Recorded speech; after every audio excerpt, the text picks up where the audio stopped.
Episod dahulu, Radar Selangor telah memulakan betapa bahayanya ancaman Khawarij. Kali ini, kita akan bercakap lagi soal ini. Tahukah anda, semua anak-anak muda Malaysia khasnya orang Islam, betapa bahayanya ancaman Khawarij dalam kehidupan bermasyarakat. Ancaman ini banyak kali disampaikan oleh Rasulullah SAW dalam hadis-hadisnya yang sahih.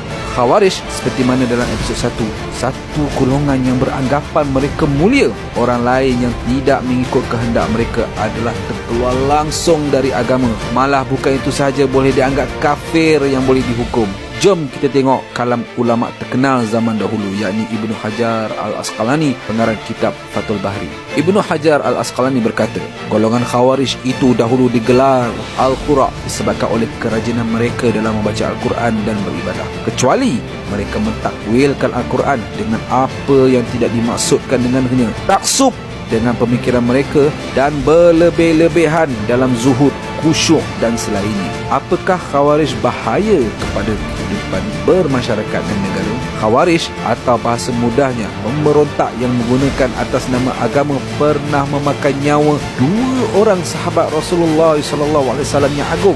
Saidina Osman telah dibunuh. Beliau dikepung oleh pemberontak, rumahnya dipecah, akhirnya ditikam. Sahabat agung Rasulullah SAW tergamak dibunuh hanya kerana selera politik berbeza. Di Malaysia, Khawarij semakin menonjolkan diri. Tak percaya? Jom tonton video ini. Oleh sebab itu, kalau kita betul-betul ahli sunnah wal jamaah, kena jadi pasal. Itu sebenarnya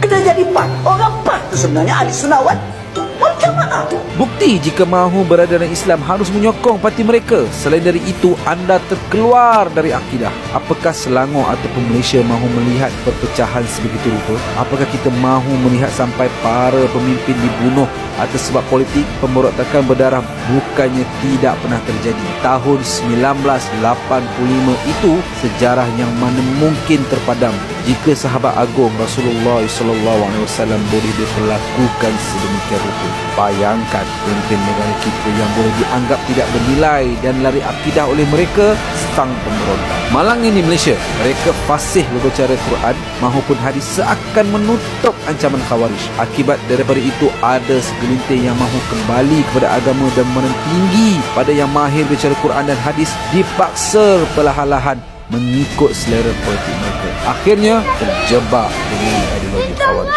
Selangor katakan tidak pada Khawarij. Anak muda Selangor dan Malaysia wajib jauhi kelompok Khawarij.